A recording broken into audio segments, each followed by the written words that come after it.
hidung orang yang kita undang di sini. Sekarang kita tantang untuk bawa bukti. Mana orangnya? Halo National Corruption Watch. Mana orangmu? Kan kamu kata aja ada bukti. Sini dong. Udah seminggu di Instagram saya posting, bener gak?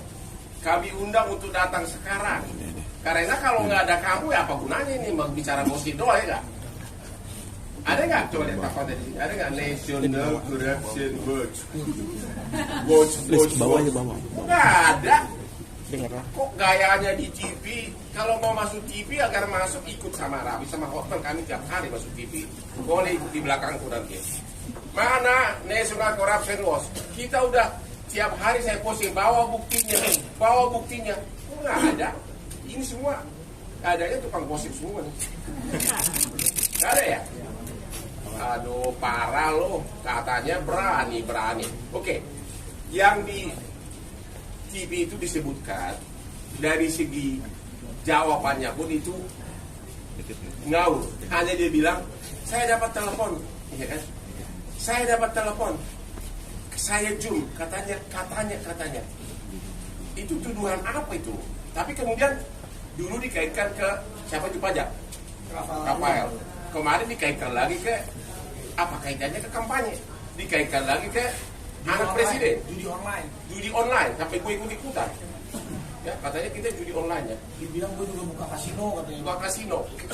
Jadi, udahlah. Jadi sekali lagi karena National Corruption Watch tidak berani datang ke sini, ya udahlah, sudah tahulah kelas kamu kayak apa. Kalau kau juga memang punya bukti, ayo laporin. Ya, laporin. Jadi apalagi yang mau didebatkan kalau nggak ada orangnya? Coba deh, gini aja deh. Emang lu kaya ya?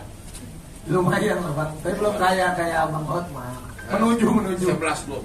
Lu kayaknya dari mana sih? Cuma biar mereka pada dengar, lu kaya dari mana? Tidak, yuk kerja dari umur berapa? Assalamualaikum warahmatullahi wabarakatuh. Terima kasih dulu Bang, saya ucapkan terima kasih buat teman-teman yang sudah datang ke sini. Jadi waktu itu memang ada berita yang menyatakan saya dibilang pencucian uang, ada uang ratusan miliar, terus saya dibilang ada bikin kasino, bikin ini, bikin itu. Kemarin waktu saya bikin acara di kantor saya, waktu itu kemarin kebetulan saya lagi punya acara live shopping sama Pak Menteri Perdagangan di kantor saya. Terus tiba-tiba wartawan banyak di bawah Bang. Di situ saya ngomong, itu tidak benar, tapi kan tempatnya tidak proper. Nah makanya kali ini alhamdulillah juga ada Bang Otman juga, ada kawan saya juga Rofi yang tahu persis lah ini gimana uang yang masuk ke trans dan lain-lain. Wah, karena biasa Bang, saya ini biasa di beritain hoax, cewek-cewek, ini, itu, sama lah. Gua nggak pernah dong. Nggak sama lah kita. Maksudnya kalau urusan. Saya udah coba hari ini. Hari ini doang, besok kabur lagi nih. Tapi intinya, kalau yang seperti itu ke personal aja, saya tidak pernah mengundang media, saya nggak pernah klarifikasinya. Tapi ini masalahnya ini menyangkut kredibilitas. Dibilang pakai ada pencucian uang negara lah, disangkut pautkan dengan ada nama baiknya anak presiden lah, ada dibilang saya buka tempat judi, kasino, judi online terkait sama Ratna Arun. Kayaknya tambah lama ini harus saya klarifikasi karena ini menyangkut kredibilitas saya. Apalagi kemarin permasalahannya ini banyak banget klien-klien iklan, klien-klien semua perusahaan rans. Ini yang jadi merasa terganggu. Akhirnya saya mau klarifikasi. Kalau uang yang mana saya dapatkan ini, saya kerja dari umur saya 13 tahun. 13 tahun sampai detik ini usia saya 37 tahun nih. Kita lagi ulang tahun tanggal 13 Februari nih ya. Kasih kado. Makasih Bang. Umur kita sama. Tidak beda. 37 tahun saya kerja. Jadi sudah hampir 25 tahun aku kerja. Dan alhamdulillah ya meskipun karir saya seperti anak tangga, tapi sampai detik ini saya dipercaya oleh stasiun TV, berbagai macam brand, dan saya menabung. Dan kemarin 6 tahun terakhir di luar, bayangin aja saya 26 tahun bekerja. Kalau kita syuting 26 tahun bisa dikalkulasikan aja gitu berapa yang saya dapetin. Ditambah kemarin saya bangun perusahaan Rans. Dan Rans Entertainment sendiri alhamdulillah sudah berjalan 6 tahun. Sekarang ini udah zamannya ada fundraising lah, ada investment lah. Waktu itu 2 tahun lebih yang lalu kita udah pernah press con bahwa valuasinya Rans Entertainment waktu itu sudah di angka 2,7 triliun, masuklah investment dari MTech.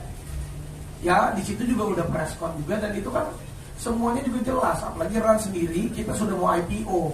Doain, mohon doanya 2-3 tahun lagi lah insya Allah kita IPO, go public. Dimana memang uang semuanya, structure semuanya sudah dibersihkan dan dibereskan, dirapikan. Silakan saja kalau mau dicek, ini apapun itu silakan. Kita memang sudah mau menjadi perusahaan yang terbuka, semuanya pun harus terbuka. Jadi rasa-rasanya ya janganlah. Saya kan termasuk anak muda, generasi muda yang sekarang yang ingin sukses, yang ingin juga meneruskan ibaratnya untuk memperjuangkan perusahaan-perusahaan kita untuk menjadi lebih baik. Ya janganlah diberitakan yang ya merugikan, apalagi menyesatkan seperti ini. Kalau niat saya nggak ada kok, saya tidak mau menduga siapa-siapa, saya pun tidak mau menyerang, tidak mau juga melaporkan hal-hal yang seperti ini, tidak.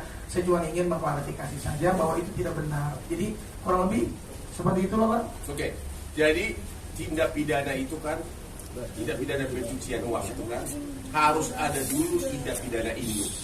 Misalnya hasil korupsi, kemudian dipakai untuk bisnis. Sekarang satu pun tidak ada tindak pidana induk yang dikasih tahu, entah siapa yang koruptor yang dapat duit kasih dia, nggak ada. Jadi semuanya adalah omongan kosong, ya, semuanya omongan kosong, ya, itu aja.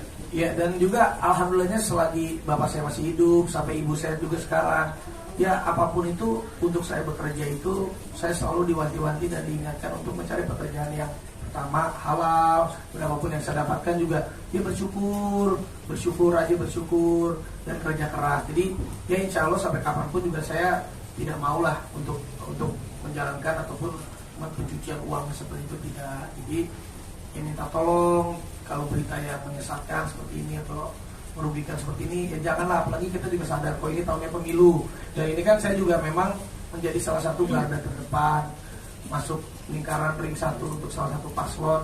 Jadi sebelum aku masuk emang dikasih tahu, wah yakin lo masuk sedalam ini nanti pasti ada begini. Ya aku kan ini pengalaman pertama. Akhirnya benar-benar juga kena, tapi ya memang tidak benar adanya buat saya. Jadi ya saya nggak apa-apa, saya akan maju terus. Yang penting saya juga untuk semuanya lah, generasi-generasi muda apapun itu, ayo kita semangat maju terus. Apalagi juga ini pemilu ya, kita benar-benar pemilunya damai, semua juga tetap semangat bekerja, semangat untuk menyambut masa depan yang lebih baik. Di samping harta kamu di trans, apalagi harta kamu biar orang tahu kau punya klub di Bali. Ada. Namanya apa? Ada Mari Beach Club. Apa? Mari Beach Club. Kalah sama klub gua. Iya, gua tahu. Ini jatuh lagi. Iya, tapi kan beda. Abang kan klub malam, kalau aku di pantai aja santai-santai. Tapi cewek gua bukan jangan juga banyak. Enggak, lu punya klub malam juga. ada di Peak baru. Tapi baru buka seminggu sekali. Ada lagi klub dia. Ada. Kita punya klub 57. Kalah lagi lo. Sabar, gua kan baru buka sekarang. Mobil tadi banyakan gua. Oh iya, kalau itu benar. Nah, istri kami tetap sama. Iya. Tapi kelakuan kamu sama. Ya tapi itulah, aku juga mengucapkan terima kasih sama Bang Hotman. Karena Bang Hotman ini setiap kali aku punya masalah, dia selalu mengirimkan kalau ada berita-berita. Dari dulu sampai sekarang aku selalu bilang, Bang udah biarin aja. Tapi untuk kali ini rasa-rasanya karena menyangkut kredibilitas perusahaan, karena perusahaan juga dijaga dengan baik, lagi mau IPO, dan ya aku akhirnya Bang minta tolong Bang, aku akhirnya minta tolong beliau. Ya Bang ini habis dansa 3 hari 3 malam di Bali. Semalam ini sakit panas dingin. Untung Bang minum obat Bang, jangan sampai nggak datang Bang. Datang. Makasih Bang. Thank you. Ya, jadi ada teman. Nah ini sahabat saya Rofi ini udah sahabat saya dari kecil dan saudara. Dia tahu banget uang masuknya Rans karena dia juga jadi salah satu corporate-nya lawyernya perusahaan saya. Dia tahu persis. Mungkin ada yang boleh sampaikan. Enggak, pastikan dulu sebelum kau jawab. Ada berapa puluh kali dia kirim transfer ke cewek untuk skincare. Pastikan dulu, jangan salah ngomong. Kalau nggak ada, pura-pura nggak tahu aja. Kalau transfer itu cash gitu. Dibocorin saja. Aduh. Wah, nanti Paling menjelaskan aja ya. Jadi sebenarnya kalau bicara tentang uangnya, pakai mic dong. Uangnya Nah, udah bisa. Ya. Jadi menjelaskan kenapa uangnya bisa banyak, ini kenapa bisa begini, kenapa bisa begitu. Pertama, sebenarnya kan karena Raffi ini kan secara bisnisnya memang waktu awal-awal pas pandemi itu kita bikin perusahaan. Jadi perusahaan ini juga didirikan dari nol, bukan langsung gede. Sebenarnya perusahaannya dari sebelum COVID, ya, tapi berkembangnya digitalisasinya saat lagi COVID. Nah, kebetulannya rezekinya pas COVID ini meledak lah perusahaannya. Jadi secara garisannya, secara bisnis, secara core-nya itu kita sudah bagi tidak main di entertainment saja, tapi di semua lini bisnis juga kita sudah bikin platform yang berbagai hukum. Jadi kita udah setting sebenarnya semuanya, dari mulai holding company, dari mulai anak perusahaan, semua itu sudah tersusun dan terstruktur dengan baik. Makanya Rans itu ada, Rans itu holdingnya, kita punya 15 unit anak anak perusahaan. perusahaan. Dan semuanya ini taat pajak. Semua pajaknya nggak ada bermasalah. Kalaupun dibilang kemarin ada aliran nggak wajar, kan pajak bisa dicek nantinya kalau ada aliran nggak wajar. Makanya apa yang dituduhkan itu sebenarnya harus ada basicnya, Bang ya. Harus ada basicnya. Kalau misalkan memang ada wajar, mungkin ada instansi-instansi terkait nanti yang akan mungkin klarifikasi, Bang. Supaya kayak OJK kan coba ngasih latih BNI, cek semua rekening. Buat kita open aja, buka aja. Kalau memang ada yang nggak wajar, tolong dibuktikan saja. Ya intinya saya pengen baik-baik aja lah, saya nggak pengen punya musuh. Ataupun kita juga kerja keras dari kecil sampai sekarang. Ya apapun yang saya dapetin saya bersyukur. Oke, silakan pertanyaan. Ya, lanjut. Dari mana? Pertanyaan. Dari rumah Mohon ya? disebutkan Berapa? nama dan medianya dari mana? Ah, ini MNC. Buat berita di TV lo. Kalau aja tetap ya. Kita kasih dulu ke MNC. Yang pertama memviralkan ini. Coba apa pertanyaan? Mana narsum kenapa ke bawah? Saya wawancara bang. Bukan, bawa narsum mana? National Gurab Simbo. Pertanyaannya bang. Ya, Pak. Bang Arafi, ini kan nggak ada buktinya ya. Nanti kedepannya akan mengambil apapun nggak sih untuk melaporkan balik oknum-oknum yang sudah memfitnah AA sendiri? Enggak lah, aku bukannya dari dulu aku tuh lapor-lapor gitu. Kalau kata Bang Orman juga ngapain kalau memang enggak. Udah, dan aku juga niatnya ini ada Bang Orman dan ada teman-teman wartawan. Terima kasih udah datang. Aku hanya ingin berklarifikasi dan tabayun aja. Udah nggak ada. Silakan kamu dicek hanya itu aja. Gue tuh nggak pernah mau lapor-lapor. Gue nggak pernah mau punya musuh. Gue pengen hidupnya santai aja. Kalau kita lapor, media lagi yang untung. Bisa jadi habis waktu. Kita kan cari makan kan.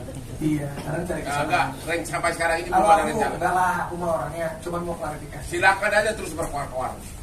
Dan ini juga kayaknya rasanya cukup karena kemarin aku klarifikasi waktu pas di kantor itu sama Pak Zul kan nggak enak juga Pak Menteri. Aduh, udah ada beberapa wartawan ya aku jawab seininya aja. Tapi karena beritanya udah rame, kayaknya aku harus mengklarifikasikan di tempat yang proper gitu. Karena semakin banyak berkuar, nanti ganjarannya bukan dari segi hukum, semakin dicibir orang. Itu aja deh. Justru karena kami itu nggak ingin dicibir, makanya kami sukses ya kan?